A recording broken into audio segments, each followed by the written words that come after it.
L'une des plus grandes découvertes de la paléontologie. Elle a été faite en Belgique, pas par des scientifiques, mais par des mineurs de charbon.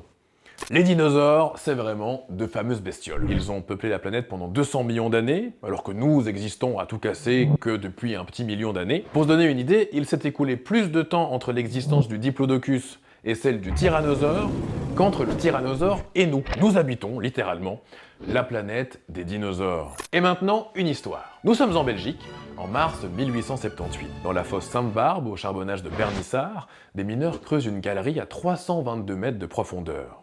Il fait chaud, l'air est lourd et les lampes accrochées au casque éclairent à peine les roches noires alentour.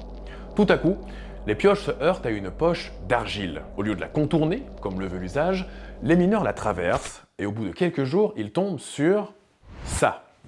De l'or s'écrie un mineur.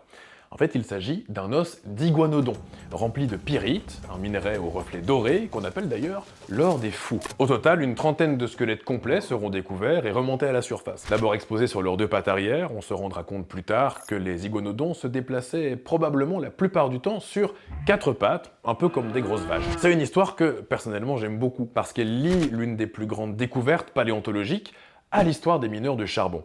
À l'époque, toute l'industrie qui a façonné la société dans laquelle nous vivons reposait sur le charbon et sur son extraction par des hommes travaillant dans des conditions épouvantables. Quand un mineur descendait dans la mine pour y extraire des centaines de kilos de charbon tous les jours, il était en même temps occupé à chauffer les maisons, à construire la tour Eiffel et à envoyer des Américains sur la Lune. Des hommes, mais aussi des femmes, parce qu'en plus des tâches domestiques, beaucoup d'entre elles travaillaient au triage, l'étape après l'extraction du charbon, ou descendaient dans la mine pour tirer et pousser les wagonnets. Loin des confortables bureaux des scientifiques de l'époque, ces ouvriers invisibles, cachés sous la terre et sur qui la société entière reposait, ont remonté à la lumière les vestiges d'un monde lointain et disparu, qui reste, aujourd'hui encore,